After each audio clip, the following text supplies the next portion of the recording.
Okay, welcome everybody to City Council meeting. It's April 14th, 2026. I was going to say something stupid, but I won't. Hopefully we'll get through this. I was going to say, I know, every once in a while.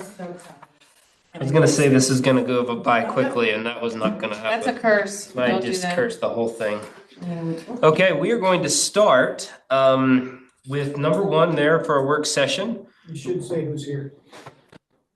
Oh, thank you. Okay, so we have Councilmember Johns, Roden, and Lunt here in the meeting, and Councilmember Hutchings is online, and Councilmember Malkovich is excused. She's got another event that she's working on that required her time this evening. So we will start with number one. Resident request to amend City Code 10-11-8. This is landscape features, fences, walls, driveways, and culverts to allow sound barrier fencing along 11200 South. Do we have that individual here? We don't have Mr. Cabral or Okay. his wife here or Mr. Van Tassel. They live along 11200 South. We know that 11200 South is becoming a main corridor. We also know that Salem is going to allow a sound barrier wall on their portion of 11200 South that is in Salem. And so they were asking if they could have the same on their side of the property. They are willing to pay for it, not asking the city to do it. So this would go, it would just be go through our planning commission. So it'd have to have a public hearing. But the ordinance that's there is kind of some proposed language that could be possibly used. I didn't like the up to 10 feet. That's why it's called proposed language. And I drove, well, I worked in Mapleton, in my Mapleton office today, and I drove along the main road from Woodland Hills to Mapleton, like from Spanish Fork, where it has the two roundabouts under the freeway, and then also on Main Street, Spanish Fork. And I would say that those streets have about as much traffic as 11200 would have or more, probably a lot more.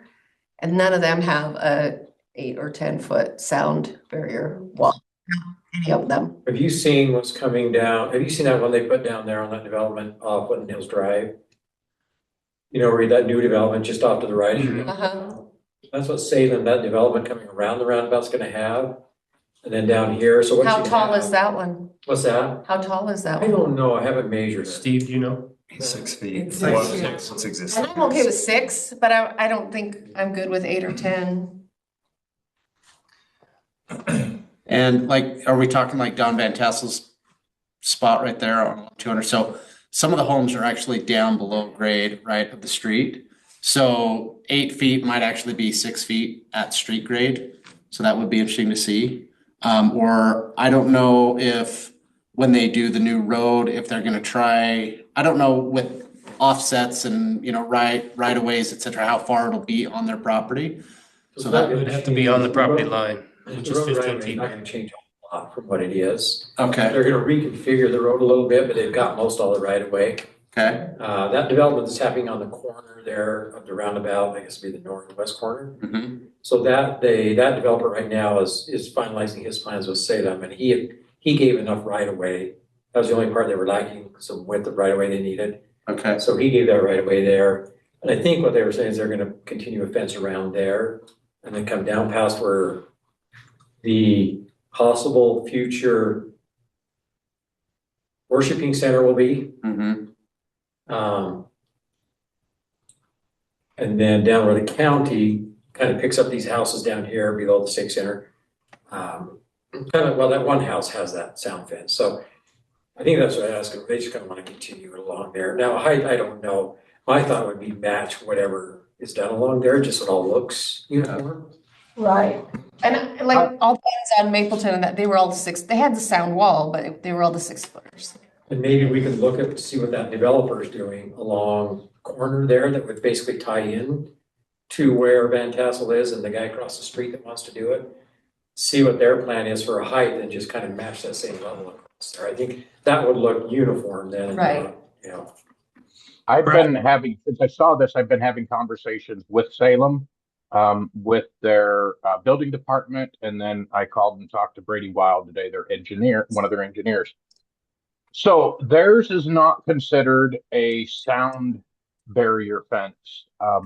Theirs has safety factors to it, and it's very specific. It's not even just masonry. In some of their places, they do allow the Simtech style fence, but on Woodland Hills Drive and 11200 and a couple other corridors, they require a more significant foundation, and it's masonry. is it masonry or precast concrete, Brian? Because Either way, I mean, precast is fine. He just said masonry. Yeah, but that's what he was referring to. So my recommendation after talking to them, and I think and Brady agrees, we should probably get Elk Ridge involved as well, and at least talk to them and about what's happening. So they've been working with the county quite a bit. If you notice, the fences on Woodland Hills Drive are not just any fence. There's requirements. They actually had a contractor put up the fence and it was wrong, and they made the contractor remove it and replace it, and the contractor actually gave it to Salem and put it on another house. But it's more than just sound. It is minimum of 6 feet. Now anything higher does require approvals, and that would be based on other things.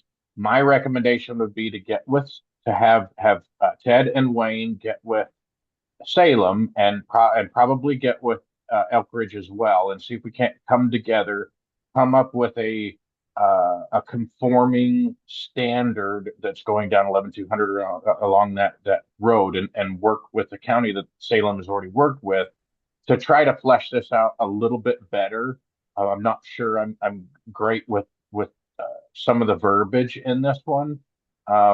And I understand the need for higher fencing based on sound.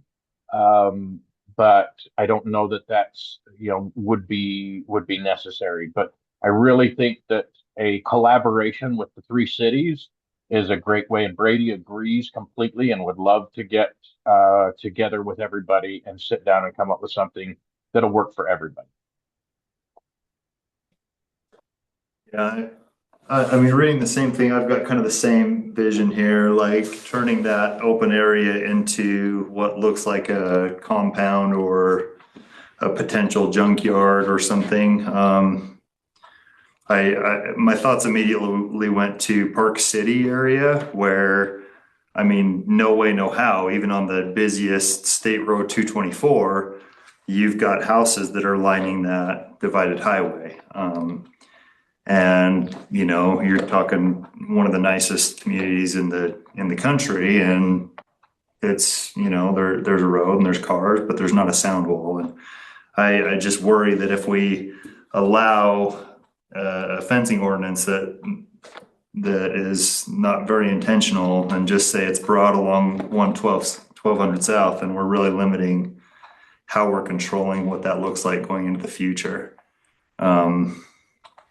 That's kind of my thoughts. I think we need to be pretty intentional. Really need to get kind of a uniform. I mean, there's going to be precast fence there, right? Salem's, they're putting it there with their developments. And I think we just need to be uniform. I agree with Brian. I think we need to get with Salem and Elk Ridge, so let's be uniform along there so it looks intentional. Maybe don't have different styles and different heights, and it all looks just a hodgepodge of. Don't want it to be an eyesore for sure. Yeah, and make it look more uniform of what's happening along there. And I think what they've been putting up, it's called Olympus Precast, is who makes, I think, the ones they've been putting up. I've put quite a few of those spec'd out with UDOT projects. That's what UDOT uses too, those precast concrete. You have to, those pillars actually, or the supports actually go into the ground, and they have quite big bases and rebar and all that stuff. And they do it not only for sound, but for crash protection on their busy corridors. Yeah, perfect. Okay, anybody else have anything else they want to get in? Just uniformity, I concur with all. I agree as well. I like that input. I have a question. Sure. I'm just curious if their intention or their hope is more than sound barrier, because the sound barrier works best if it's closest to the noise. So, it'll be up close to the road. I'm just wondering if there's another reason for wanting. Safety generally is why they put those in when you get along busy corridors. I meant the intention of the families asking. No, I don't know. But perfect, thank you.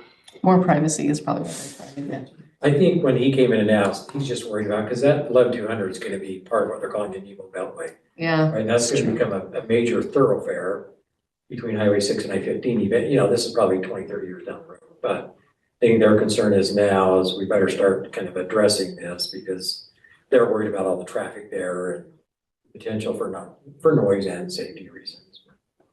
And I think Salem's actually, on some of their streets are requiring. On one of that but the sides developer- too. Does the trail system, is that also planned on that? Yes, on 11-200. And it's on the north side. It's on the south, I believe. Well, so that's a good question. Depends on who you talk. Okay. It could be both. Uh, So it's both county and Salem that are doing trail systems there. And they've talked about doing it.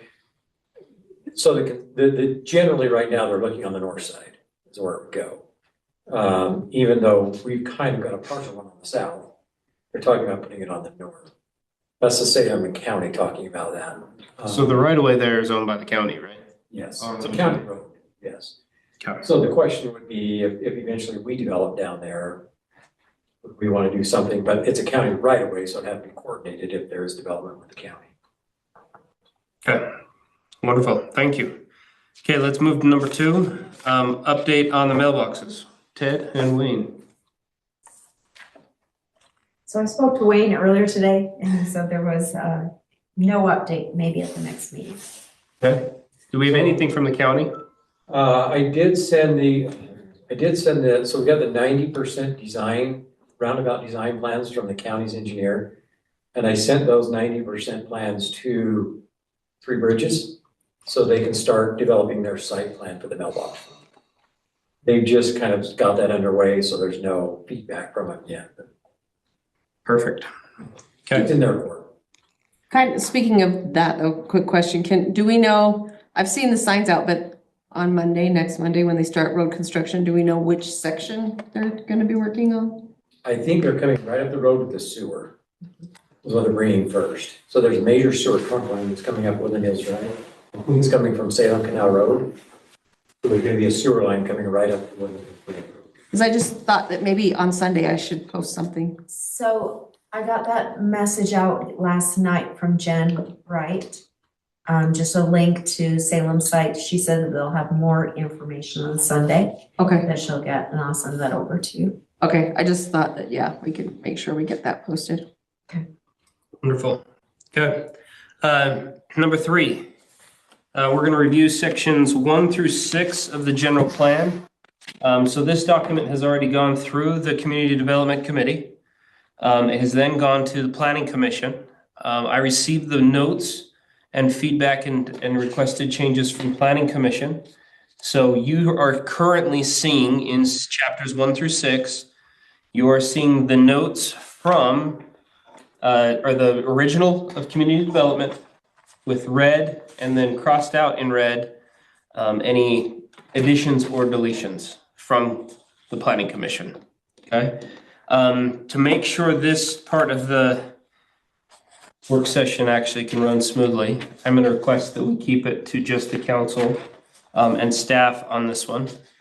But let's, how do you best want to tackle this? You wanna just start and go? I have something on page 6, but if somebody has something before then, go first. Start with page 6. This is a problem on several of the pages, but that graphic is blurry and hard to read. So That may be an exporting thing. So it's gotta be crisped up, because if people are gonna try to print that, No, it is blurry. I can render it. okay, there's a few of those, so. Is it the entire graphic or just the text? It's the entire graphic, because you can't read the percentages on the graphic, and then you can't read the key on the side. Okay. So I had a hard Is time. this built in Word, No, this is built in InDesign. in design? So just the alignment of those graphs also, maybe it's just me. But they're all the same graph, they're pie charts, they should all line up and Yeah, and a lot of those types of is that something? adjustments I'll make when I kind of finalize. Okay, I don't want to be too nitpicky, but that kind of stuff. Also, as we're going through this, if there's anything that is in red that has been removed or added that you know, I have a have question. an issue with, let's address those as well. I've got, yep. Okay, page 7, who is that in the picture? That's I say, you, we're gonna have to remove that picture. that's you, Brian, and Ted.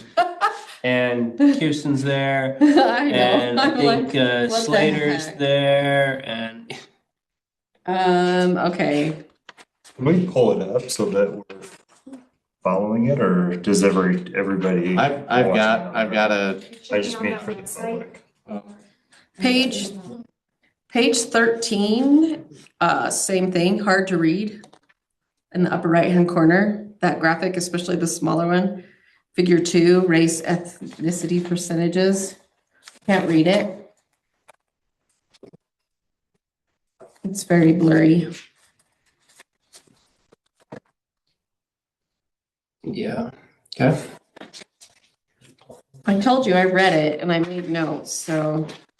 Perfect. Love it. And a lot of it was really good. I got to see a lot of the survey results that I hadn't seen before, so I thought that was interesting. Okay, page 22. And anybody, if you have something before me when I jump ahead, just tell me. It was low density and now it says medium density. Why? Are we considered medium now? And then it says the city has elected to focus on large, and then it says medium density lots. Comment? Yes, I asked them to change it, because R119 is a medium, considered medium density. okay, And what it should read there is low and medium.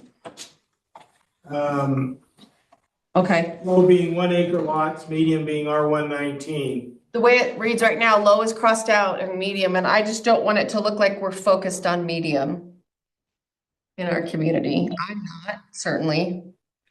And then further down, it says elected to focus on large, and large is crossed out and it says medium. So it should be just the or instead of crossed out, or and or.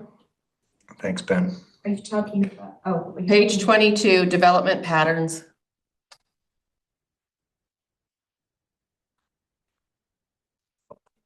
Chapter 3. Yep. Right in there. See how low is crossed out and it says medium in red, and then it, I'm requesting that say and or.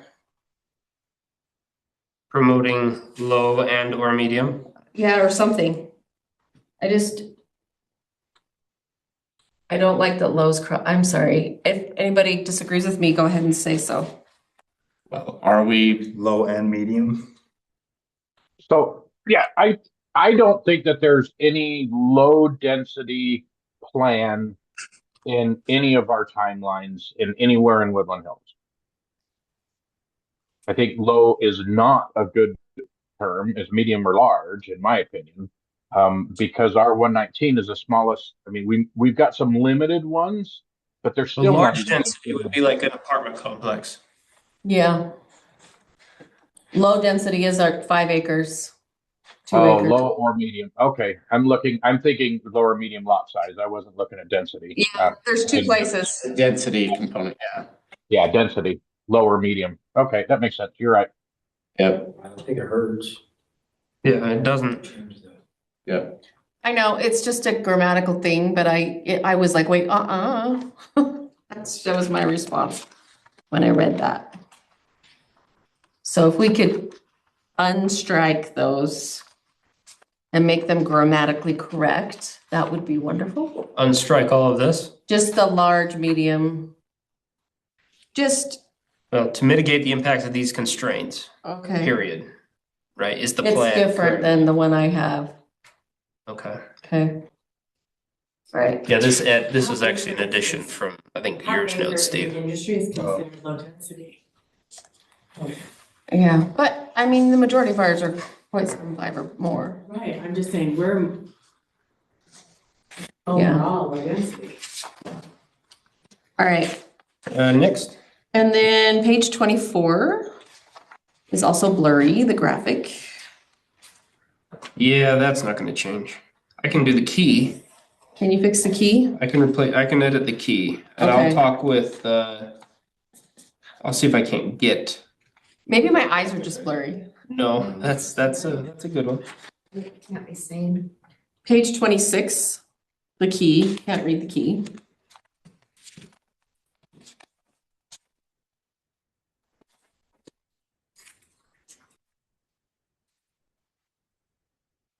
That is an import something, so maybe there is a setting I need to export better here. Okay.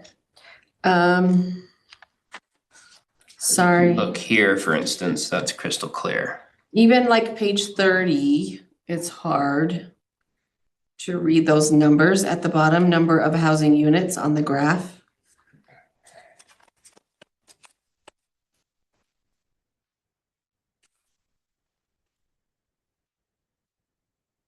Yeah, that's an import something, because they're clear here. Okay. On page 31, the two graphics at the bottom, they look like they're the same. Yes, we deleted one of them. Okay. Oh, you can see yours is more updated than what we have, or Yes. what I have. Okay. The numbers were different, but it read the same at the top, so I was very confused. Okay. I think I might get a gold star for doing my homework. Let's see. Page 37, the key is blurry. Yep, also exporting. One major comment I had on this is, shouldn't we have a future land use map in the plan? This is just a current zoning map, but we don't have a future. I think the Future future and the land use. current are the same, right? Because the current zoning is taking in the futures anticipated. Wayne, you're the one that requested this alteration. What's your thoughts here? We didn't want to lock the city into future zoning. But, and that's what's happened a little bit. We've gotten pushback when we've gone to zone something that, that is zoned differently. And people have said to us, well, that's not what your zoning map shows. And so the proposed zoning map from previous general plans. Sure. So we wanted to leave flexibility in future zoning as to whether they're individual lots or whether there's a development that's going on, and not have the residents feel that we're going against the general plan, where there's a proposed future zoning. Wanted to leave that open depending upon the circumstances that you felt that it should be zoned as. Yeah, that makes good sense. The concern isn't the entire purpose behind having a general plan to have a plan for the future to say, hey, with what our anticipated growth is, so we don't go willy-nilly hodgepodging all over the city, to say, hey, this is prudent development based on what we know with future roads, with future density areas, with future influx of either density housing or commercial or whatever it may be. Isn't this where we should be? Yeah, we may not get it right, but shouldn't we be planning for, hey, this is what's expected to be happening here? And so this is where we want to be guiding the city to, because right now we're just saying, yeah, the zoning's just great. We love it. And if somebody wants to make a change, they can make a change. Well, and I think there's something to that. I think right now you've got these areas here. that are all zoned as agriculture, and I don't think they'll always be that way, right?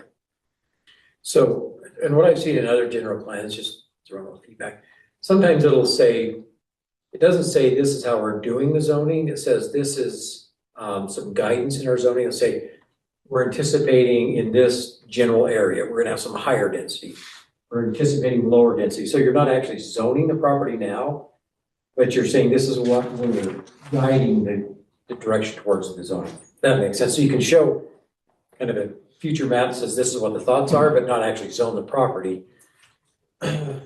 Yeah, and I guess what, For owners that don't want their property zoned, something different than what is now. Like, I know the Haines, you know, that all ag land, that's all they don't want to, at least Jason doesn't want to zone it, something different now, but you can say this is what we're thinking in this area if they ever sell. exactly, yeah, so that we're kind of preparing to say, hey, and here's the deal, I mean, I'm a developer, and when I look at cities, I'm looking at, you know, very few of us, myself included, is competent or qualified enough to say, hey, the future of Woodland Hills is going to be best suited to have this, and this on every acre of land, right? I mean, I'd love to say that we could, but we're not those experts. We can't speak to that growth. We can't speak to what the impacts of that growth are, what's going to be necessary. But there are experts out there who can guide us to say, hey, based on what you guys have, this is an appropriate expectation for your vision of the city and also for, you know, responsible development. And that's kind of what I always talked about is we want to develop responsibly. And my fear in this is that we're just leaving it open, which is fantastic, but it's also failing to plan for what's inevitably going to come. So can you talk more about what you think is inevitable to come? The forcing of higher density?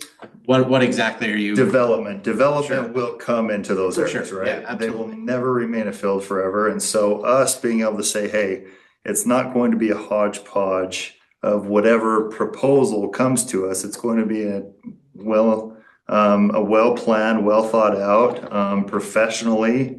Again, I'm not that professional, but we should have somebody who's competent and qualified come in and say, hey, if you have a thoroughfare like this is what's best for a city of your caliber, right? Is put this type of zoning, you know, and then you buffer into this. People get so upset about high density residential, but high density residential does not devalue low density residential. What devalues low density residential is commercial or industrial.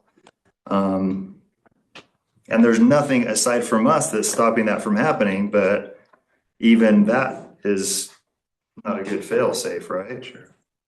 So That makes sense. Trying to find. You control the zoning in the moment, so to speak. When there's something to be rezoned or developer comes in, you can tell him, no, those are not gonna be 1 acre lots in there. We need some higher density. You control that. You're here today and gone tomorrow, those views change, and then you've got the property owner to deal with as well. And again,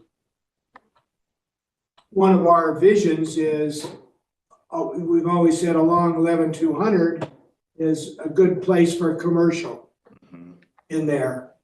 So when somebody starts talking about homes along there, they say, no, that's reserved for commercial. And so we didn't want to lock that up at this point in time. There's still a lot of development that will occur down in those lower areas over the years to come. yeah, And you as a council may have different views and things may change. There's a lot of pressure being put on now by the state for high density housing, for affordable housing, whatever, and that's defined. And so rather than lock in on some of these things, we wanted to leave it flexible enough that the council then, with, like you say, if a developer comes in and says, we've done these studies and here's a person we paid X number of dollars to, and this is what best fits this area. And you have that flexibility in making those determinations at that point in time.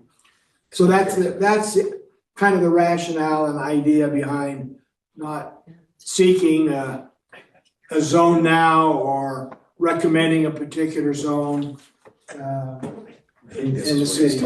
Yeah. So here's the map that there used to be there. This is what we're envisioning, but it goes out there or not, so they don't actually zone it. Overlay mixed housing and commercial options. This mixed use over here. And can I make a Ideas comment? of what it would be. Sure. So that follow that. I think that's where you're- As the city, like we've talked about, sewers coming, Yeah. it's very slow, but you guys have a target where it's gonna start and how it will be fed through. That's one area that would be according to exactly what you're talking about. This is where we wanna say, this is, sewer's gonna be here, so this could support this kind of development. Years ago, decades, Craig was on the planning and zoning in Salem. And they had it wasn't a general plan, but they had a giant map on the wall that they color coded and said, this is what we're thinking. It could be in flux, and it was in flux as they made changes like developer came in and put a development on the highway, and so sewer suddenly went north. And then that changed because it opened up more opportunities. But what you're saying, I think, is really important. So is the flexibility. Yeah, But I yeah. think both having are, that- yeah. Salem calls theirs it's called the future land use concept. So it's not really a land use map. They kind of what. So similar to Steve's this. alluding to, it's kind of like that, only they've said, they've bubbled in areas, not really like identified specific. So similar to properties. this map here, right, Ted? Yeah, they just kind of bubble it in and say, here's what we're thinking would go here, here's what we're thinking would go here. So it doesn't rezone it or lock it in.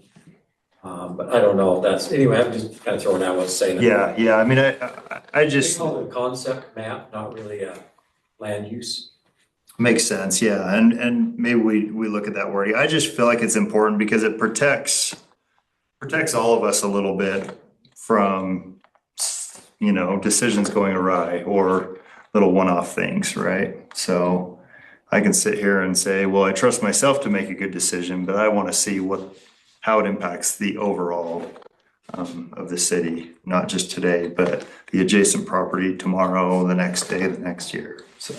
So I like the idea of the concept because we have been hamstrung because of our general plan and had to vote certain ways, didn't have a choice because it was in the general plan. This is what our future is and this is what we planned for it.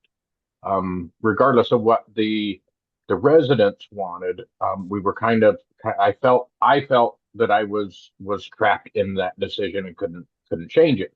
So I like the idea of setting a concept and saying very clearly, this isn't a have to. This is what we're envisioning, right? So I like that, and I like being able to have those guidelines in place, like Steve is talking about. But not hamstrung. Okay, keep thinking about this. I'll leave That's this for certainly now. your prerogative to do that, and I'm not disagreeing, I'm just giving you a reason why. Why you're We did. protecting, yeah, which Okay. makes sense. Let's keep thinking about that. If you have more thoughts, send them over my way. And again, just so you guys all know, when I was kind of compiling this, I did not insert my opinion anywhere in the document. So it's just the merging of the two bodies. Next page. What do we got? Page 40. You may have fixed this already, but in the second paragraph, tranquility of rural life, there was a space missing. It's just a grammatical thing. Up, right, rural life, outdoor lighting, down. Right there, it needs a space. And then, I'm gonna open a can of worms. Night sky. If anybody has any. I'm gonna open it. All your notes for public comment. Okay, I understand. But why did we remove in a recent public survey, residents express support for preserving dark skies and continuing to limit artificial lighting? this is what the residents wanted. We're just saying what the residents wanted. I understand. We're not saying that we're gonna do it. Well, I think there is some falsification in this verbiage to exaggerate what the survey actually said, Okay. right? So over 80% of residents indicated it was 80% of those that took the survey, Which was only 112. which is a small fraction, Respondents. right? So it is stating something far larger than actual, is Okay. my assumption here. Can I, Yes. Good. I'm gonna add that also I think people didn't understand what dark skies and night skies. When you tell them dark skies, they're two different things than night sky. And it leaned heavily into dark sky, which forces regulations. Night sky is what we, I think it actually used the verbiage of night skies in the survey. did they use the word night sky? Night So sky? they used it here, dark sky. Mhm. And then here, the city should take proactive steps to preserve our night sky. So And now, that's what I would there think is a people difference. really agree with. Definitely preserve what we have, the beauty we have. Do Yeah. they want more policing? I don't know. because question 1, 2 used night sky and 4 used dark sky. I guess, I just, if there's some way to make that wording a little more correct, but also, Diana had a good suggestion, maybe just say that percent of respondents. yeah. And that percent of residents. I mean, I guess I don't want to discount what the people that took the Say- survey did say and what they Out expressed. of the approximately 40% of respondents or 30% that responded, 80% of those wanted or something like that. Yeah, some kind of disclaimer. I know, I'm sorry. I know that's a can of worms, but It should be there, But- to your But point. when you talk to residents, the majority of them do want the night sky preserved. The majority do. Night sky. Night sky is fine. Yes. We wanted to take it out of the dark sky, which implies ordinance changes for lighting, I get et it. cetera, et cetera. Yep, no, I know. Makes sense. Is dark sky trademarked or is it just the, It is trademarked, yes. huh? Yes, it is trademarked, both US and international. Okay, So we do have to I'll rewrite kind of redraft that per your guys' input and send it back out. Is that okay? Yep, Um, everything's okay. just a question. All right, let's see. I think, Going back to 39 real quick, we deleted the TDR program. 39. Yeah, back to page 39, sorry. Strategic open space corridors. Was there a reason behind removing that? I mean, what, kind of the general idea behind the TDR program is? We didn't think there was a chance of that even happening. And so we felt it was just kind of extraneous. It's an idea, but chances of it ever happening, in our view, again, may differ with your own, but that's the reason it was removed. The transfer of development rights, can you explain that better, Steve? I can't. Okay. Category. Is that like what we did with a planned unit development? If they gave property to the city, we gave them a density bonus then. But the property that was given to the city most of the time was Gorges. gorges and gullies that we then ended Non-buildable. up having to maintain and have our wildland fire crew. It was never buildable in the first place. While it's a unique feature, it wouldn't have provided them any benefit, and it really didn't provide Gotcha. us any benefit, maybe. But we did do that with the PUD in Pleasant Oaks. Okay. So as we talk about that, is there, Joe, you seem to understand it best.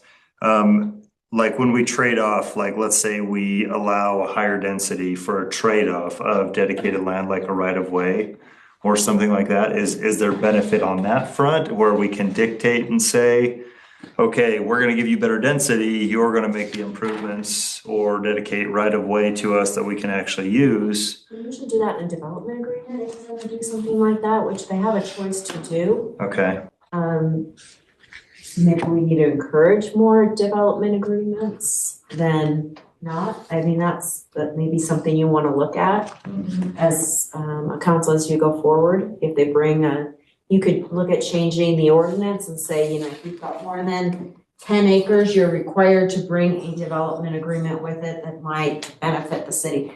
But that would be done in our city code, those changes. it's currently at like 5 acres or something, or 50 acres. 50. 50 acres, wow, okay. You can do a development agreement with, I think it's 10 acres in the old area. And any PUD, I think, requires a development agreement.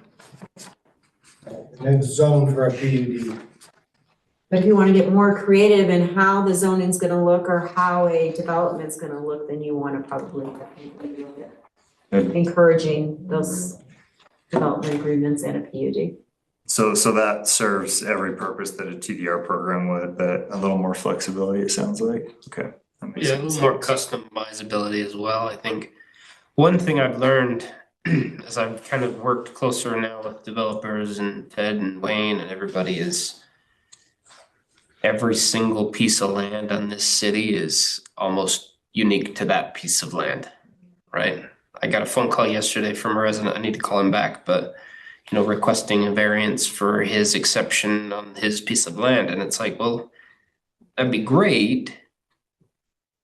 Except we'd have to do that for every single person. So we kind of have to stick to certain rules, but there's options still also with the variance options. There's still options within people's rights and property ownership. Okay, next page. 48, at the bottom, those are blurry as well, the little exporting. Hang on, I had some, Ted, or Ben, or Mayor, sorry, did you fix the ones that were sent in that were just spelling? Yes.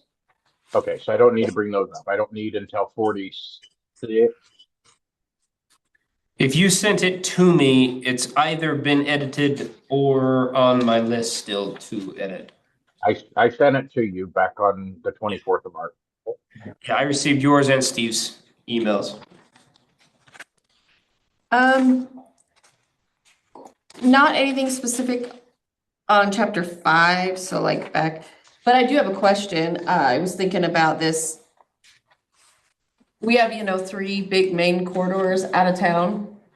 Ted, this is a question for you. If we were fully developed out, would our roads be would they ever, do we ever need another main corridor? Like, will we ever be too congested? I don't think so, because most of the development that we have left available space Is at the bottom. is at the bottom. Okay. And we're looking at, as that develops, making some interconnecting roads to different, in other words, not just one road into there, right? Multiple connections down there. So I don't know that we'd ever have enough traffic to clog up our roads, our 3 main corridors. Okay, I just wondered that as I was reading about the roads. Yeah, We still widening have them would be, about, some of What? the properties up here development. widening them would be a nightmare anyway. No, it would for sure. It's already hard enough trying to get trail, right? Mm-hmm. Our traffic counts right now, they did a study on Woodland Hills Drive as part of that roundabout study. Coming out of our city, traffic, and it wasn't terribly heavy right now, traffic. Okay, next. Anybody? Did you see that email that I forwarded on the Bonneville, the trail thing? I saw it. Yeah, It's in my email. they sent it to me. Oh, okay, wait, on page 63, that little pie is blurry. Yeah, we'll fix all the graphics. Okay, and then 65, the map is blurry. And that's interesting, that's the Bonneville shoreline trail configuration, and that's what the email was about. Yeah, Ted and I or mostly Ted, use that and hopefully to be able to get and petition the funding for the trail project from MAG is the interlocal nature of our trail. Okay. Yeah, just, I thought this was good. I didn't have any really concerns on the trail one. I almost, when I first started reading the part of the switchbacks, I was like, it doesn't talk about the width, but then it does on the next page. On trail tread, about the width limitation. I just think that's important. Because that is a change that's been made. You suggested in here that it needs more maintenance. Thanks. I Guess didn't who's do gonna anything. have to go do that? Me. With Sherry and crew. We'll be out there in May, probably. Yeah, so that was, I think that was all I had. Most of mine were simple, just graphics, unreadable. Yeah. And I saw that Steve had, his initial email, had a lot of that out, so. Yeah. I think only a couple things. On page 42, or sorry, were you done, Dan? Sorry. Yep. 42, deleting the overlay zone for future zone changes and development. Is that kind of a similar mentality we had there?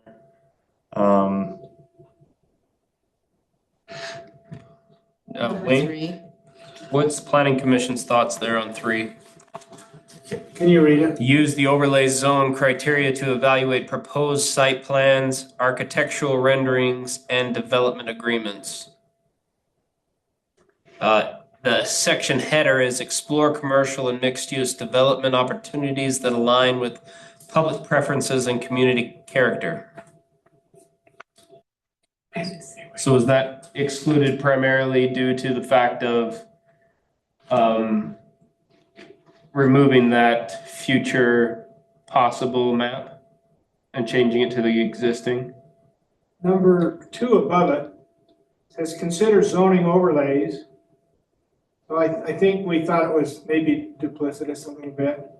Mhm.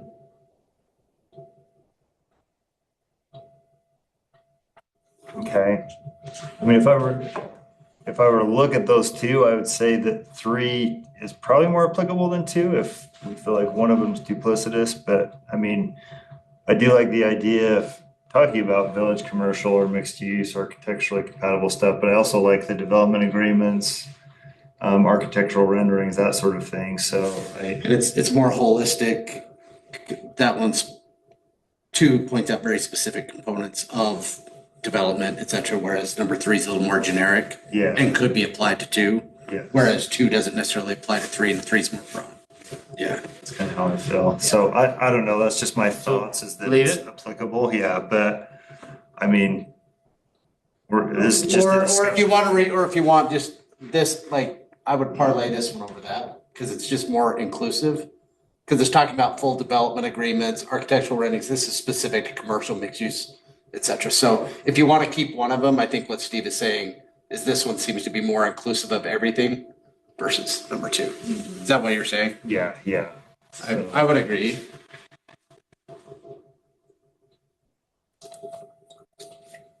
Okay.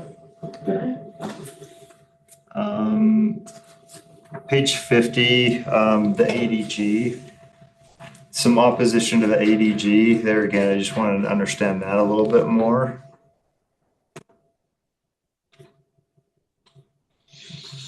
Which number? Page 50 there. Yeah, let's see, architectural design guidelines, right there on C. Okay, that was my question, was which one? Yeah, I'm sorry, C1. Ensure that any overlay or master plan approval includes architectural design guideline options. There again, I mean, without being too restrictive or too controlling, you know, if we do see something like that, does that not give us the ability to dictate that, hey, this is what we're expecting to see there within architectural design guidelines? I think we're telling them they have to provide it, ensure that. And I think that's really pretty strong. It may be a better word to include that in there. I think that's the reason we removed it, to not be so emphatic about it. Use the term may instead. Yeah, yeah. I mean, it makes sense. I guess it's just a matter of how important is art dictating, what goes on down there architecturally. Some things we is it can't. important? Yeah, some things we can't. So something like that? May include clear architectural design guidelines for multifamily housing. Unless we establish an HOA, we can't determine architectural design guidelines. So, and that's where I've got a problem with this page, because it says that it's architecture. Well, actually, 49 talks about it being the architectural features and layout are strictly controlled by the city. Well, when it comes to features, that is non-structural for the most part. I mean, we can control structural features, structural architectural features, but we cannot control anything that's non-structural. That's very specific. I learned that from Wayne. And so I don't like the way this is spelled, because it spells like it's worded like we have lots of control and we're controlling these architectural features when we're in reality we're not. It's only the structural ones that we have any say whatsoever.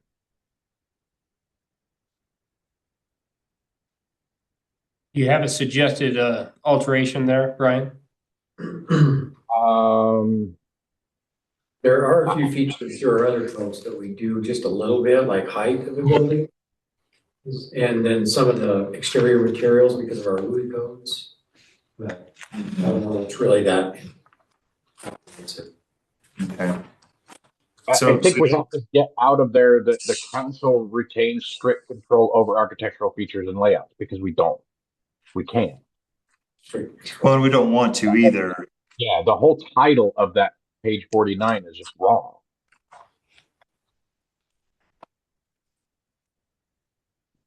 Yeah, so you're thinking right here.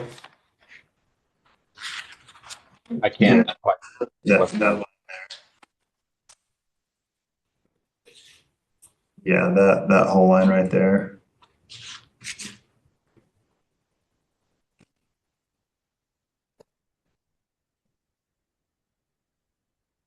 Okay. Anything else? Page 60 talks about feedback from the city, from the respondents to avoid sidewalks, but a lot of favoritism toward trails. So I guess in my mind, they were kind of one and the same, but apparently not. I mean, a trail is just a paved pathway and a sidewalk is A paved pathway? yeah, I don't know. I So- think a sidewalk is concrete, right? Okay. The width changes a little bit with sidewalk versus trail material. And the drainage requirements. Okay. So when we talk about trails, we're not talking about sidewalks at all. Okay. I mean, No. Okay. okay. And then page 61, my last comment, sorry, was Good. Don't be sorry. the strong language about the trails. Is striking here. Yeah. So we struck that out, but it seems pretty clear that that's an important thing. Yeah, I actually didn't love that was stricken. It is can we- expected. Can we soften it somehow? I mean, an important component or Highly desired. highly Highly desired? desired. I like highly desired. Yeah, I mean, is that agreeable at that point? Yeah, if you just put is highly desired and then get rid of it is expected, Yeah. It takes the strength out, but it still gives it strength back. Right? Yeah, yeah. It doesn't make it like 4 exclamation points, but it does make it 1, right? Something like that? Yeah, I think that's good. Does that seem good, Yeah. Wayne? Okay. All right. Anything else? I've got a couple more. Perfect. I mean, I had some spelling and things like that on page 46. I put in my notes that the new numbers for the median Woodland Hills home price is not reflected in the table. Because we've added that because we've gotten more data since this was put together, that needs to be added to the table. Because it doesn't match. Okay. So you're saying this table here? I think that's the right. I think that's the right table. But it was a median home where they had put some numbers in, and then Wayne added the new median home price, and it just didn't. These are specific to years. Right, so this is 2020 or 2017 and 2023. I think it's the top one. It doesn't match what is in the new verbiage. This is of 2023. Yeah, these are as of 2023 right here. So I think the non-correlation actually is okay. Because this is now stating the numbers of 2025. Is it related to the one up on the upper right? Is that the one you're referring to, Brian? It might be. Well, that's 2023, that's a carryover, right? Yeah, it should be. Oh, no. So then It's been too long, dang it. It's okay. So loan amount factors are, Yeah, I wonder if that's a carryover from the table, huh? I don't think it is, I don't think it is, because you've got because it has a footnote. a footnote here and then a different footnote for this one, so I think it's not. So during 2025, there was 21 homes sold in Woodland Hills for pricing ranging from $750 to $3.5. Medium home cost price was 1.025. The average home selling price was 1.4. So Woodland Hills medium home price, loan amounts factoring, it does not include utilities for the 2025 estimate. So do we just need to bump Well, these two numbers up? That might have been it. yeah, my question is, can you have the median there? That's the way I read that is 510 to 880 is a range, median range, right? Otherwise, we would have to have a singular number. If you say median, it's a singular value. But if we put in median range, then that gives us the low end and high end capability there. So we probably should jump this though? Yeah, but, well, even the bottom, because you're saying ranging from 750 to 3.5, so how can the median be 510? Because it was in 2017 to Yeah, that was old. 2023. So they're old numbers. There's some old numbers in there mixed with new numbers, right? These are But it's a specific to different recent. table than this one down here. Yeah, isn't this it? is, I don't think it's supposed to be. I think it was originally on the same, but let me pull up the original document. That's my question. Is it part of that or is it I different? don't think so. Makes the best sense. Because if it's different, then we want to update it. But if it's the same, I guess the question would be for me is there value in showing a median range over the course of a 6-year period, or should we show the most recent data median range? But let me ask this may help. Does anybody have an issue if I actually just remove this? This is the old data. The old, That may shift my alignments here, which answers our question. Yeah, you could just control Z it. So there it is. Yeah. oh, there you go. okay. That makes sense. Now I need to put this back to 550. Okay, so that makes sense why there's two. Okay. All right, perfect. Yeah, because it almost looked like it, because it did that one little footnote, it looked like it was almost its own. Yeah. Does that resolve your question, Brian? Yeah, but I don't know. I've got something that's going on with my copy of it that I can't see everything properly. But I think that does. I think that makes more sense. The next one, page 49. So I guess that one's more of if we're taking out or, because we deleted the or is unbuildable due to topographic constraints, we have to get rid of the either. Can't have either without an or. Okay, let me see if I can track what you're saying here. Wait, that's on 49?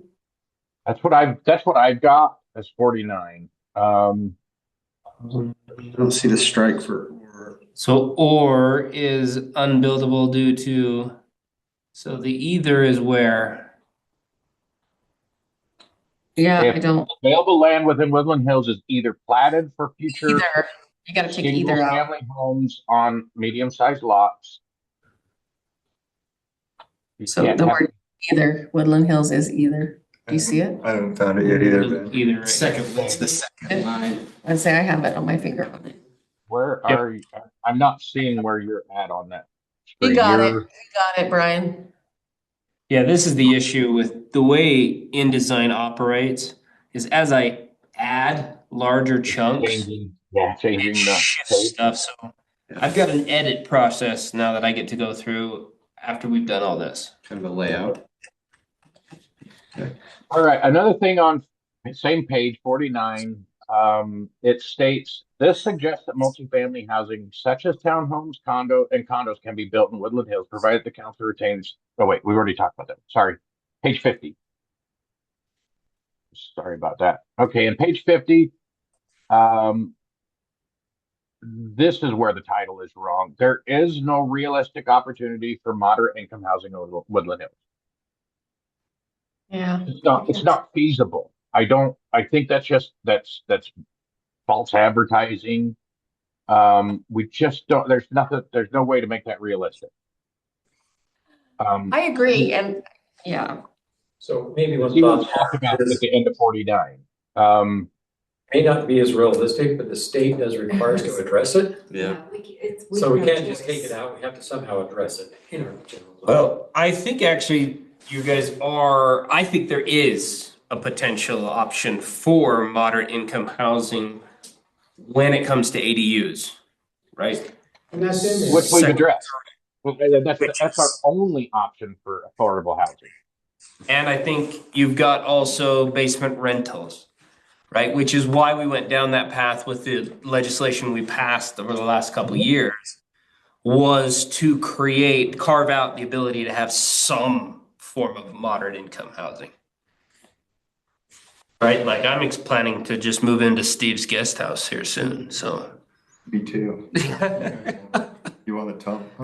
But what we're talking about here, other than addressing internal and external ADUs, is not moderate income housing. is that the doghouse? I think, Often used, as you can imagine. On the title, it is moderate incoming housing goals. hey, it's incoming. Yes, it is. All right, my last thing is on page 60. Goal 3A, number 2. 3A2, okay? It states limit use of cul-de-sacs unless topography requires it. My opinion, often land placement necessitates cul-de-sacs and not just topography. When we've got an area that is blocked by, you just can't have a pull through. There's no U-shaped space. There's no cross. Sometimes I think that it's not just topography that requires that necessitates cul-de-sacs, and they don't want us to lock us into topography and have someone who would like to complain about everything that we approve say you states that we're only doing topography and you're allowing them to do a cul-de-sac in this one. So that's where I've got a problem. I think it needs to either add land placement or reworded another way. So limit use of cul-de-sacs unless topography requires it. Topography or land, Consider appropriate use. Diana had, just say whenever possible, whenever possible, would work. because we do have constraints. Perfect. We want our plows to. I don't want to be stuck with topography is the only reason to have a cul-de-sac. Well, and like I said, every single piece of land in this city is unique, right? And so we're gonna have to look at every single piece of land and figure out what's possible with it. Yep, 100%. Okay, next. That's all I have. Sweet. Wonderful. Okay. Anything else, Dan? Oh, Brian, you're good. Steve, you're good. Janet? Yep, good. Nice. Is the sun still shining or did somebody? The sun is still shining. Well, Okay, we are going to move on we did good. to update on city grants. Ted? you left. Stepped out. Okay, no city grants. We'll come back to him then. Oh, Ted's back. It's back. Pull up a chair. I really got nothing on city grants, no updates. We've still got the 3 we're waiting on. Well, pull up a chair and go with community development, public works, and fire department. Sorry, which ones are mine? Public Works, Fire Department, Community Development. No updates. I talked with the road people today. They're actually wanting to get started sometime in kind of late summer. Actually, they'd like to start in July doing our roads. I told them we may not have the funding in place, so keep that in mind. Because we're working on the bond, that would be somewhere in Yeah. August. They may opt to start in Pull July. that forward. Yeah. Pull that timer forward, correct, Jody? Because allegedly With the we're new budget cycle, right? It goes in the new budget, be approved. July 1. Yeah, but we've actually already put it through the last budget, so we've already got the approvals in place from the council. We still, have to do a resolution, then a 30-day and a public hearing. As soon as we could do anything, and I haven't gotten the timeline from Mark Anderson yet, so I'm not really on that. Has he responded? Yes, he did. we had a meeting with him. Okay, awesome. But the soonest we're looking at even be able to pull it off would be beginning of July, because What I told them, if they wanted to start in July, realizing there wouldn't be a payment coming till August, due in September, or worst case, due in August, that we could probably get them started in July. That makes sense. Because they wouldn't even submit us an invoice till August, probably. Then you got 30 days to pay it. How's that gonna align with the Woodland Hills? I mean, it's not, obviously not related, but is it The gonna? construction, they just have to The go construction around, going on right? there, and the roundabout, everything like. Hey, we've learned this from Salem. Just shut the dang road down and everybody will figure it out. That's right. It will be, so what the recommendation is gonna be, so most of these roads are up here at the top of the city, Loafer, Eagle Nest, at the top of Woodland Hills Drive. I think we got one little piece on Woodland Hills Drive to do. But what we're suggesting people do when all this construction starts taking place is go down Summit Creek. Now, Summit Creek people aren't gonna like that, but Summit Creek or Willow Reed, Say Willow Reed for me, yeah. yeah. And then they can go out to Loafer. What Salem's trying to do is get everybody to head over Loafer Canyon Road if they want to leave town.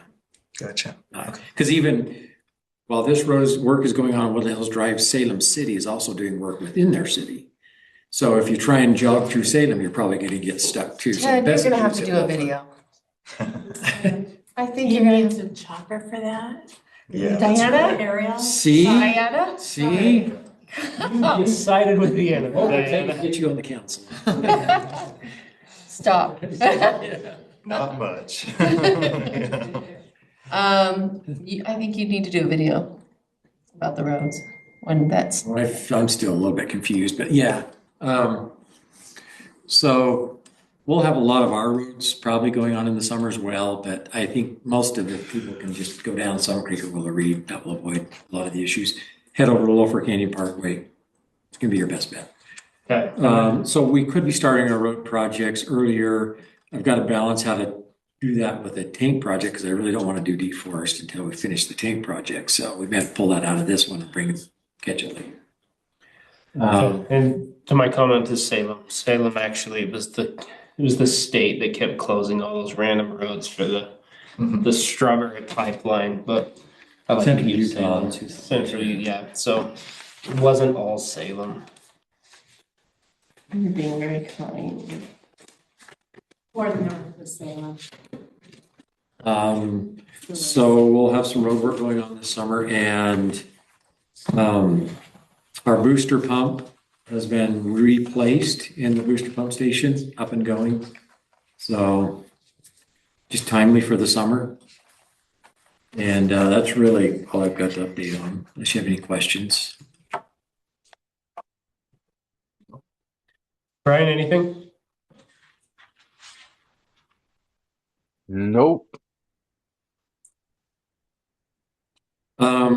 Fireside, was that next?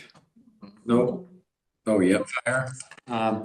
So we've got our full-time crew, working partially in the city, doing chipping. The state has let us use the state chipper for a little while. So we've got our crew, they're back from Nebraska, they've R&R'd. So while they're waiting for their next call, we'll just have been doing some chipping. Around the city. This will not replace our chipper days. This is in addition to, so they're just going to do some of the piles now, but we'll still be having our chipper days towards the last couple of weeks of May. I'm meeting with the county guy tomorrow morning to talk about it. He's coming up here. So we'll have definite dates come tomorrow for chipper days, but likely the last 2 weeks of May. So if they see chipping going on now, don't panic. You can still put wood out. We'll still be chipping. We'll talk about that later on in the surplus equipment. It's really all I got on fires. So we had our had our ambulance inspection today. How did it go? Oh, it was fun. I tell you, between me trying to figure out where everything was, so it was me down there alone. So you had the C team down there, which was me, and he came in, sat at a desk with his computer and said, I need to see this and this and this. So you saw me running around the ambulance, grabbing bags, throwing stuff. Looked like the cartoons, when you see the cartoon characters going like this. That was me going through, and it was, you'd say like, I need to see 12 of these. Well, we'd have 5 in one bag and 3 in another bag. So I was tearing through bags, had them spread all over, taking stuff out for about an hour. Why did they leave you doing that? So I think Jim's right. We need to have you make a video. That would have been a funny video. And then I was hurrying too. I was like, grab me this, get me Some that. Benny Hill music sped up. It's about what it looked like. But bottom line was, we got just about there. There were just a couple items we were lacking or expired that need to be replaced. He was good about it. He said, just take it, when you get it, just take some pictures and send to me. He actually did leave me our certification sticker. So I've got the sticker already, but we got through it. Nice. We're really close, so we're almost officially certified. And have we had any other possible ambulances come up on the? We haven't. I texted him yesterday, and he said the only ones that are out there so far are the 2 he found, and then there's one that Ryan came up with. All about the same as far as life and miles and stuff like that. So we told him we're not in a huge rush, but we want to get something fairly soon. So if nothing comes up in a little while, I'll have to look at one of those 2. Okay. Thank you, Ted. Wayne, Planning Commission and Code Enforcement.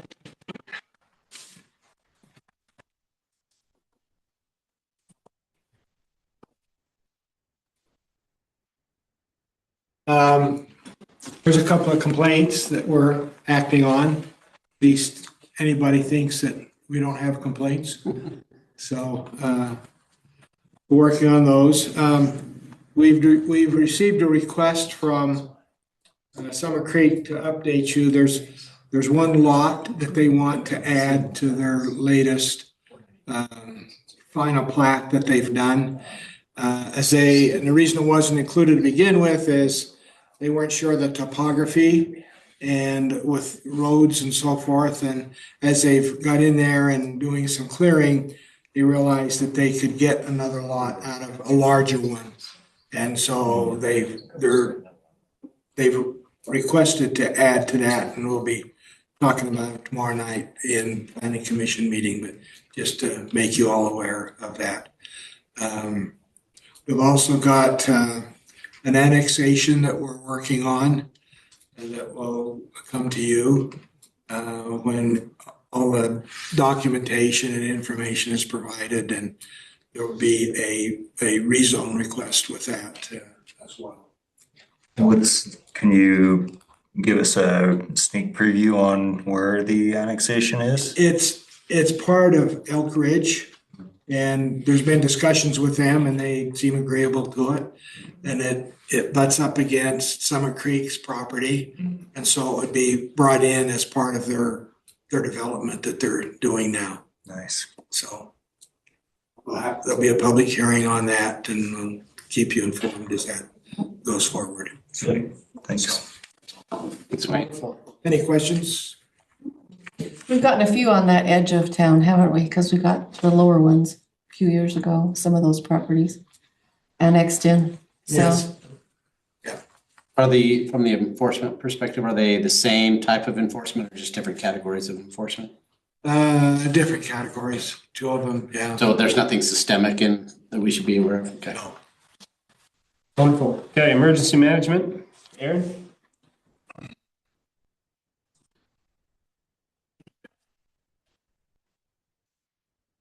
A couple things to report on. Last week, the state had a statewide convention for the LAPC organizations, and I attended that up in Ogden. There was good information there that I was able to generate in regards to how it would affect Woodland Hills.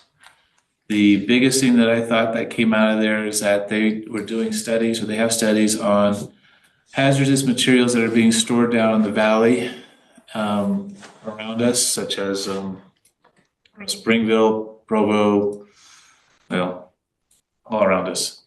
They've identified locations where businesses are storing hazardous materials, and then they have a software program that actually will predict if one of those chemical or hazards was to explode, what's the impact zone, and which way would, or what kind of chemical plume would it create, and where would it go, and would it necessitate evacuations and or stay indoors and seal up your windows and doors because it's too late type of deal. The program that is the county's purchasing that service, they make it available for us to go over there and take a look at that and see how Woodland Hills could be affected if any of the close by chemical storage facilities would impact us and if the wind was blowing our way. So my goal is to be able to meet with the county and to get access to that information and report back how big of a threat that is, if it is even a threat. They thought it was because the wind changes directions around here and it could blow from the north towards us, from the north. So that was one piece of good news, not good news, good information. There's other information they had there regarding the pipeline, the gas pipelines, but I think we've already been addressing that with our fire department's already looked at that, so I didn't really dive into that too much, knowing that there is a potential risk of an explosion if we had a 6.5 earthquake. It could rupture our gas lines, both the main trunk line that goes through the city as well as possible lines around each of the streets too, which could become issues, which I think is addressed in our emergency plan, so I'm not too worried about that one. We just need to maybe keep on top of it. Other than that, any questions regarding the LAPC meeting I went to? Good stuff. I'll keep attending the monthly meetings for the county. Then also right now I'm engaged with the VOAD. You guys, everybody know what VOAD is? That's where she's at right now. She's actually in charge of the event. It's a Northwest United States VOAD conference that's here in Salt Lake. And so I've been attending that as well. And it's a great resource for us for me to be able to develop relationships with all the volunteer organizations that are available for us to call upon in case of a disaster like we had last time, including Team Rubicon. So it's building relationships with those organizations so I have direct knowledge of who they are and so forth. So I'm attending that, building those relationships. Okay, so I'm still in the process of joining the organization because I don't have a list of all the services yet, but I'm working. I've tried multiple times to get into the program. They're a little disorganized. Nothing like disorganization from emergencies. For emergency management. Yeah, agreed. Bless their souls. Yeah, they're trying. It's, you get what you pay for, right? That's right. It's all free, so you gotta work with what you get.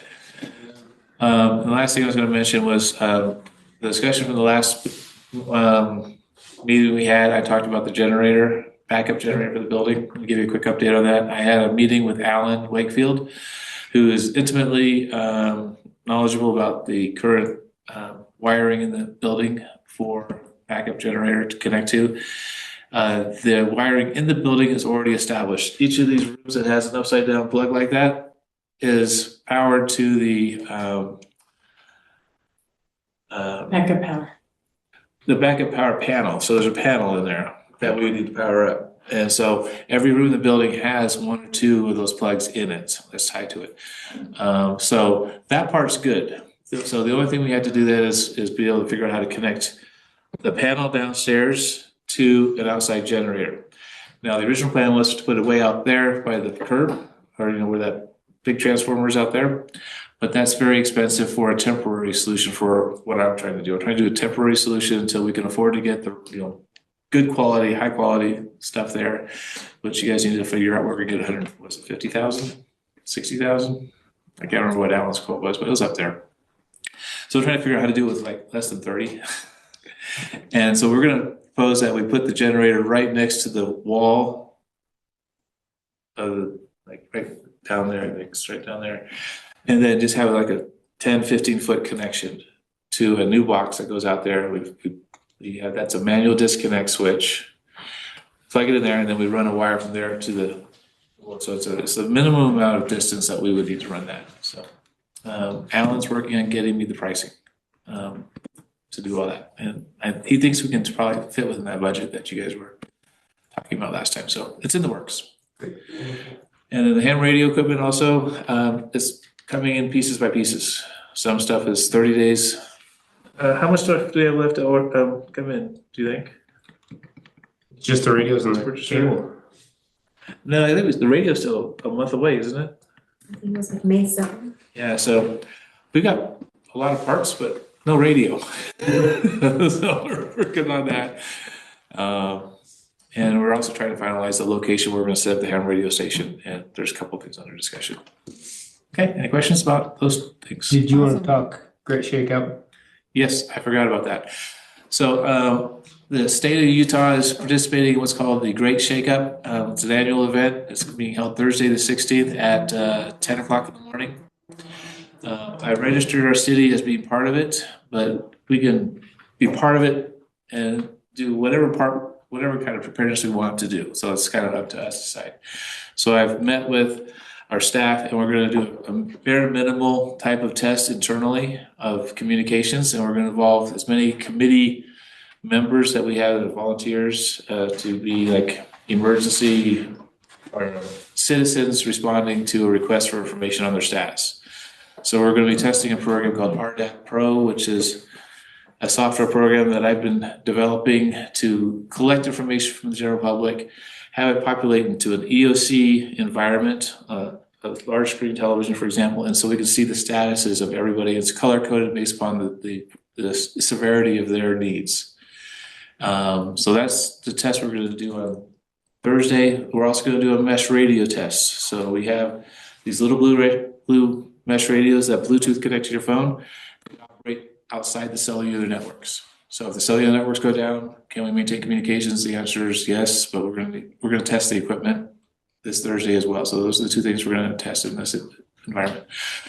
I would also propose, I'm planting a seed now for sometime later this year. I would like to do a fire test, a fire preparedness, because the state people that I've been talking with are very worried about how dry our forests and everything's going to be I this was summer. gonna say, is it gonna be a test?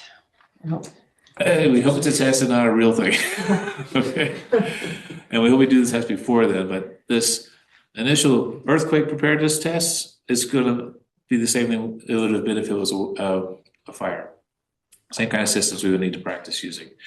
The only difference is the next one I'd like to involve more of the city, or the civilians, but that takes a little bit more time and planning and pre-notification that this is only going to be a test, don't freak out. And I want to propose that as something we do later this year. I'll work with Steve on figuring out when we want to do that, right, Steve? Yeah. So that'll be part of our Thursday discussion? Yep. Yeah. So I was gonna put that in there too, that we are having, and that's a public meeting, the safety meeting, 5 o'clock on Thursday as well, right? So. Is it 5? Yeah. Oh, that's 4. So we'll be here an hour early. Yeah. All right. Any other questions? Are we doing the alarm on Thursday at the shakeout? No. This is more of an internal leadership, EMS and fire, and I'll probably bring in Parks and Rec and Planning Department. Because they're all committed people, right? Yes, they Whether are. they like it or not. Teamwork. Teamwork. Okay, thank you, Aaron. You're welcome. Okay, we're now moving over to the mayor and city council reports. SESD, I have met, we've had that board meeting. Nothing really to report here. We're working a lot to try and make sure that we are acquiring resources in the most efficient way possible so that we can try and keep energy costs as low as possible. The Nebo power plant currently is down 1 turbine, though it has been for quite a while, and it should be back up in this month or next month in May. So hopefully that will also help us. That's a natural gas power plant there just over by in Payson, and that'll help us with our resources there. Dry Creek Transfer Station, those meetings are coming up this week, so I'll report on those next time. MAG and COG, we've really just kind of been getting through the legislative cycle, and I've got meetings of that tomorrow as well. And personnel and legal update, really not much to update on either of those. So things are going well there. Councilmember Hutchings. So we have not met with Sumba or Mount Nebo Water, so nothing to report there. I did have a conversation with Ted about water conservation, and I foresee us, and I kind of thinking sooner than later, but that's really up to Ted and the mayor. We're probably going to be seeing water restrictions this year based on the low water levels. So doesn't necessarily hit our aquifer fast, but it will hit our aquifer at some point. So we do need to conserve, and we need to conserve for those around us as well. So we're going to be looking at water restrictions coming up in the near future when Ted and the mayor are ready to announce that. Ted and I discussed this a little bit in our staff meeting on Monday. So we will, as we make those types of decisions, we will let everybody know. Okay, anything else, Council? No, I don't have anything. Okay, Councilmember Jones. Yeah, on that note, one of the topics at the last Home Builders Association meeting was actually water. There are some lobbyists going around, and maybe Ted, you know something about this. Maybe it's something that's been a topic on yours too, Brian. But the estimated daily use, the EDU rating for Utah is at 400 gallons per day. Most states around us are less than 200. So there are lobbyists going around and trying to get Utah to be cutting that in half at least. So, yeah, what they started doing is a step towards that. So that was a state requirement when you're sizing. That's why developers are concerned with it, because they feel like we're oversizing the infrastructure, which costs more money. So the 400 gallons a day was something that the state kind of put in place as a general, here's what our use guideline is. Now they've started switching to, rather than you using what the state number is, or they give you, you determine what your own number is through your water use data. You go back and look at your own use, and then you start sizing your facilities in your master plan based on what your actual data is. And they're not wrong that 400 is fairly high compared to what like our numbers are. So it'll be interesting to see where that goes. But yeah, they're going that way. I don't know that I agree or disagree with it. I think maybe we do I think it's better to actually size our facilities on what the need is and what the demands are rather than just some arbitrary number. Would you say 400 per household or? Yes. 400 gallons per day per household. So you're looking at 12,000 gallons a month then per household? Well, 400 gallons per day per household is 400 times 30. It's 12,000, 12,000 gallons indoor use, doesn't count outdoor, which is really high. which is generally about 3 times that. We have a lot of kids. Yeah, it is Utah. Ted, what are we at? Long showers. Do you know? I could look at our numbers, but we were generally about half of that probably. So we're around 200 internal use. We're better at the national average. No, that's just an arbitrary number. The state used through some state studies years ago. What they are finding is cities are actually doing their own studies to see what their actual use is, and finding it's less. Not just our city, but others. So it's not like a national average. This is just a state arbitrary number they had of the 400 gallons, and I think it was 800 when you're sizing the water tanks or something like that, but now you go by the water tank, the storage criteria is not far off what the state is, but the actual demand, which is what sizes your pipes, has been a little high generally, and I think that's been the push from the developers is we're oversizing all our infrastructure. Now, I don't know if that's gonna change the size of the infrastructure, because ultimately you still need a high demand for fire hydrants. Yeah. And whether you're doing 400 gallons a day or not doesn't matter, because a fire hydrant flow is what's going to determine the size pipe, and you need about a minimum 8-inch pipe, which is what the state says is your minimum pipe you can use. So Makes sense. Okay. Yeah. So kind of an interesting topic. So if you're looking at that, it's going around. I like these reports. They're fun. Councilmember Lem? We have the Maple Festival on Saturday. And I think everything is pretty much in place. I don't have a flag ceremony still. And someone that was trying to get with the VFW and get, Spencer was going to get somebody for me, but he wasn't able to. So if you know somebody, if not, I'll just tell them not. I don't know why they need it necessarily, but they did it last year and wanted to have it again. And then should be good. It's 10 to 2 at the park. Is this a bring your snowshoes type of event? I know it's snowing on Friday. It'll be in the street if it is, yeah. So if it's wet, odds are it'll be in the street. And then we met with the finance committee this last week and went over what we went over as a council. They had some good suggestions. One of the finance members was quite the hawk on the numbers, and I went back and listened to the recording, and anyway, it's another story. But they did have a couple of suggestions. They do think that for council, because we don't really get a wage, they think it should show as a stipend and not pay FICA on that, and then end up just maybe 1099ing council members because it's such a small amount and it's really not a wage. It really is just a stipend for gas and stuff. So that was a suggestion they had. And then they also requested that anything that's 10,000 or more, that there be an explanation, like a breakout. Some of those categories have several things that roll into there and they wanted more detail. But they liked everything. They agreed with all of our decisions. They liked everything that they saw mostly. But those were just some questions that they had. What? So when they're asking for a breakout, do we need to attend a meeting to give them a breakout? What would they like? I'll be providing that in an email form. Thank you.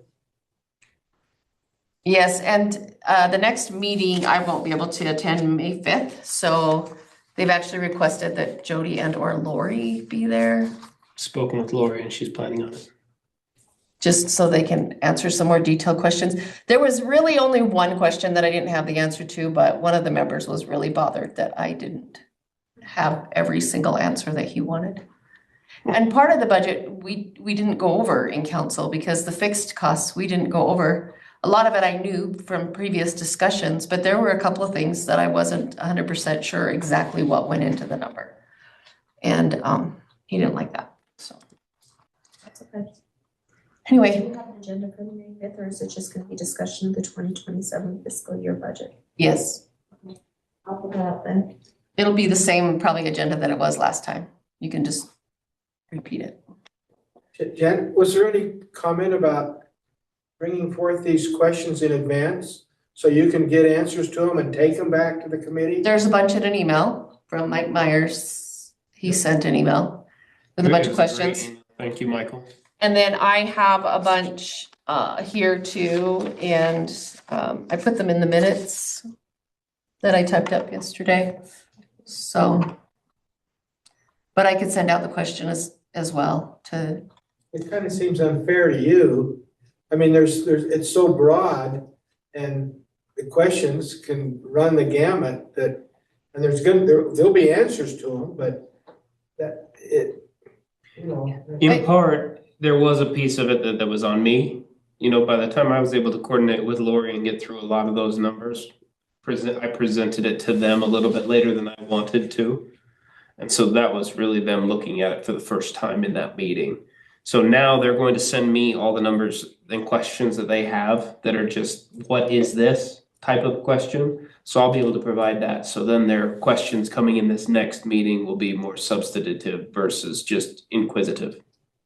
yeah, and like I say, there were a lot of on the fixed costs that they had questions on that we didn't necessarily go over in great detail in the council meeting because we went over the variables, right? That was the agenda of our meeting. But it was good. Like I say, I had most of the answers, but there were a couple that I wasn't sure. So we'll get Lori in the hot seat next time. I'll be in Kauai. She knows everything anyway, so it'll be good. Okay, anything else? Nope, that's it. Okay, Councilmember Malkovich is excused. Councilmember Roden.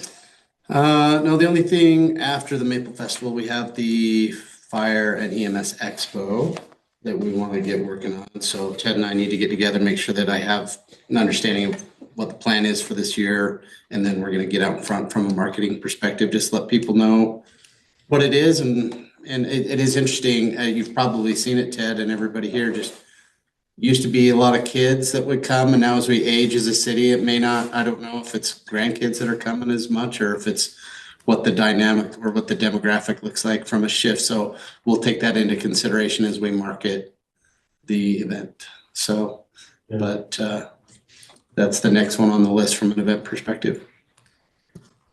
Thank you.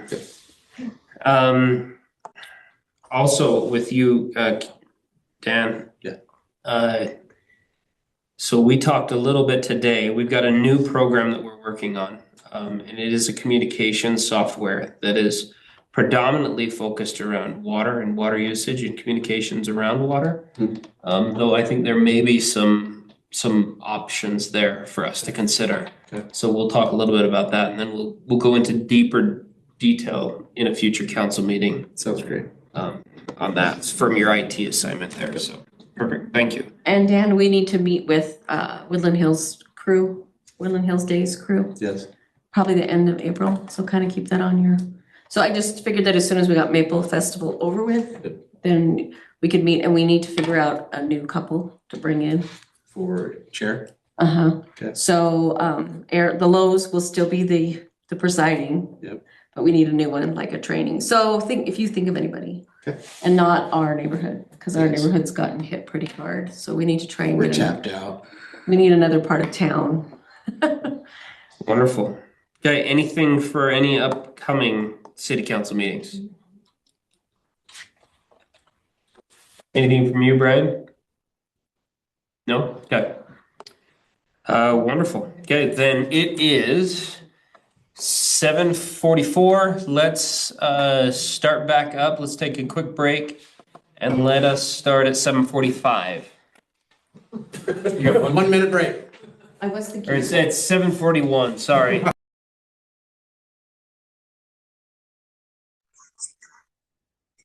Okay, welcome everybody to City Council. We are going to have an invocation from Councilmember Lunt and a pledge of allegiance from Councilmember Johns. Our dear, kind, and gracious Heavenly Father, we're so grateful that we could gather together this evening to work on city matters and to discuss our general plan and different things that need to be discussed so that we can make sure that we are covering all the ideas that are going to be best for our community. And we're grateful for this opportunity to serve and to look out for our city and its residents. And please watch over our community and our city as we come into fire season, that our community will continue to be protected. And we're so grateful for all those that are willing to serve on all the committees that we have. And for all of those that are in need, please help us to be mindful of our neighbors. And we say these things in the name of Jesus Christ. Amen. Amen. Please join me in reciting the Pledge of Allegiance. I pledge allegiance to the flag of the United States of America and to the republic for which it stands, one nation, under God, indivisible, with liberty and justice for all. Thank you both. Okay, we'll go into the, oh, perfect. We'll go into the public comment section. So if there's any comments, we'd like to limit them to 2 minutes or less if possible. Only in-person comments will be included as part of the official record. So do we have any public comment here? Okay. Sure, please. We'd love to hear from you. And if you could state your name for the record, please. Absolutely. So I'm Matt Durant. I'm a candidate for House District 64. So I was just hoping to come to the council meetings, introduce myself, and just if I get elected, I look forward to working with you. Wonderful. Thanks for showing up. Appreciate it. Thank you. Thanks, Matt. We'll have to look you up. I want to see what your platform is. Oh, yes. Wonderful. Diana? Hey, thanks for your mention about our soliciting. Oh, I of course. don't know what to do. I've had it. Well, One guy came twice and, you know, my daughter with Down syndrome is in our yard and I don't feel safe with strangers in and out, and thank you. And yeah, you know what, I'm gone to work and my camera will register, and it's just unnerving because they're waiting for you to answer the door and you don't, but they look around and they look around in the backyard because my porch looks into the backyard. So I always catch them on camera looking into my backyard and kind of peeking in the windows, and I'm like, get off my porch, right? I'm not always available to immediately respond of course. because I'm with someone else. So if, I don't know. Our hope is that residents will figure I'll out. be tomorrow. We, hopefully everybody will understand and know that they can ask if somebody does show up, right? That they can ask, and you can ask for their business license with the city, and they can't provide it, then let us know. Give us a ring. I found somebody the other day who knocked on my door, and, you know, I shouldn't maybe admit this on the public record, but I got a little bit of a kick, you know, when they try and tell me that they do have licensure within the city, that I haven't, you know, seen. And so we walked them right over here. And what actually had happened is they had gone over to a neighboring city and they had been told, this is what they're telling us, right? That license covered our city as well. And so we were able to help them and re-educate them a bit. And they came back and they provided us with their background check. And we were able to issue them a business license for Woodland Hills. And so they should have that on their person. If they do not, they have not come to us because they've not been educated. And like I said in my message this week, if you have kids, they don't need a business license. But we also really, personally, I'd like to foster that entrepreneurial spirit with our young residents. And so they just need to come in, talk with Jody. Jody will ask some questions, and it's more for their benefit than anybody else's. And then they'll be authorized, and they can even put on their handouts or anything that they are city approved. And so we can kind of foster that type of a thing. But there are some people that have carve-outs that do not need. So religious petitioners do not need a business license, obviously. But pretty much everybody else does. If they say they're not soliciting, but they want to do a presentation, lean back on them and say, well, if this presentation has anything to do with any solicitation eventually, you need a business license. You can't try and usurp it, right? So, but if missionaries show up, it's just a presentation. And that's why they're able to and allowed to do that, okay? Is solar a religion? Solar is a religion for some, but I don't believe it is seen in the same light. Though light is involved, it's a different, Different kind of may I light. say, source. Perfect, thank you. Do we have an ordinance, if we have it posted no soliciting, that can actually be? We don't have one that says no soliciting in the city. It just says no Well, what about for soliciting. individuals? Like your home has a no solicitation. That would be where you ask them to honor people's things, but we can't enforce it. That's on public, right? I'm gonna go away. I could rent you some dogs. Yeah, exactly. Perfect. Okay, thank you so much. Nobody's online, so we will continue on and we will close the public comment. So, we will move to the consent agenda. So on the consent agenda is our meeting minutes for our March 10th meeting as well as our March 24th meeting. I'll take those individually or collectively, whichever. I'll make a motion that we approve the entire consent agenda. I have motion. Do I have a second? I'll second. Real quick, Jody, did you make the change that I sent? Change on the March 24th minutes to include that you were here in person and Mayor Hillier participated electronically. Thank you. Thank you, Brian. Okay, I have a motion from Councilmember Lunt and a second from Councilmember Roden. All in favor? Aye. I Any opposed? That only motion. have to do roll call because I'm online. Yes, we Oh, have to do yes. roll call. On the consent, thank you. We'll get this one day. So we gotta adjust my cheat sheet here. That's why it says roll call no unless they are remote participants. Never mind. I just need to read what you give me. Okay, Councilmember Jones, Yes. Councilmember Hutchings, Yes. Councilmember Roden, Yes. Councilmember Lunt. Yes. Okay, that motion passes. Next on our agenda, we have a discussion for the sale of surplus equipment, which we will turn over to Ted Mickelson. All right, we got two items we want to sell. And it says we have to have the council over, I think it's $20,000. Yes. Is that right, 20,000?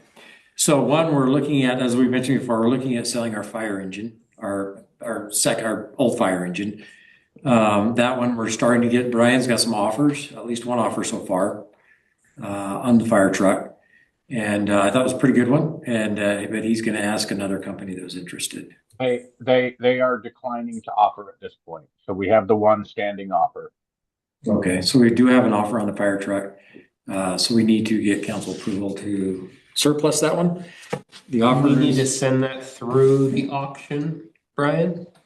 No, we had stated that we were not going to send it through the auction because it is a specialized piece of equipment. And this allows us to get more money from it. This is actually a service that buys engines and refurbishes them and resells them. Who has offered to purchase it. I got an estimate from one company, and then they take a 10% fee once it sells. And this was slightly less than that estimate minus the 10% fee, and believe that it's an incredibly good offer. It was more than Ted and I were actually anticipating, to be honest. this will more than cover the cost of an ambulance, the approved budget for an ambulance. So I think if we have no other offers, we might move forward with accepting this offer. Our code does allow multiple ways of surplusing equipment. It doesn't always have to go to auction. So We'll probably we'll send. I'll tell you want to send the offer to the attorneys just to make sure they review it before we move forward. Good idea. Okay. so that's equipment piece number one. So that will likely be sold. And then second item is we've talked about the mini excavator. I think it's about time we surplus that as well. It doesn't run real well. One of the tracks are locked up. It's gonna cost a lot of money probably to fix it, and we don't really use it that much.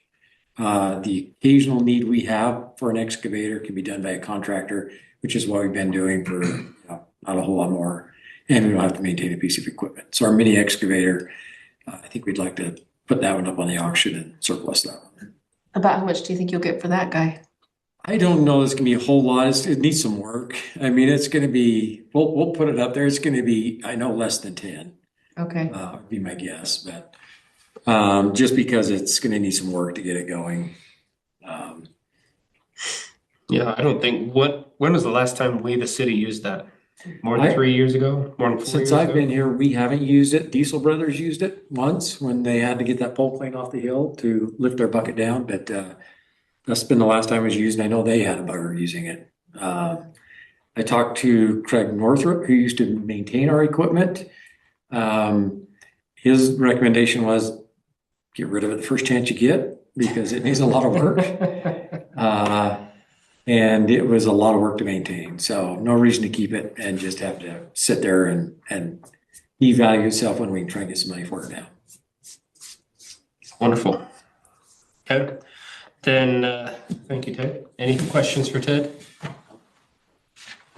Okay, then I'll entertain a motion to proceed on those two items, or if anybody wants to, we can pull them out separately. I move to put them up for sale, approve the sale of them. Jointly, right? Yeah, certainly. Okay, I have a motion from Councilmember Johns. Do I have a second? I'll second it. Councilmember Roden. Councilmember Lunt. Yes. Councilmember Roden. Yes. Councilmember Hutchings. Yes. Councilmember Johns. Okay, that motion passes. Wonderful. Okay, closed session. I don't believe we have anything that really would warrant an update of any sorts. Anybody? No? Anybody here on the council? No. No? Okay. Then I'll entertain a motion to adjourn. It's too early, isn't it? Hurry, it's 7:59. I'll motion to adjourn, see if we can get done by 8. I'll motion to adjourn. Okay, Second the motion. we are adjourned. Okay, thank you, everybody. Not even 8 o'clock yet. Wow. It's still light. I can To record. go get some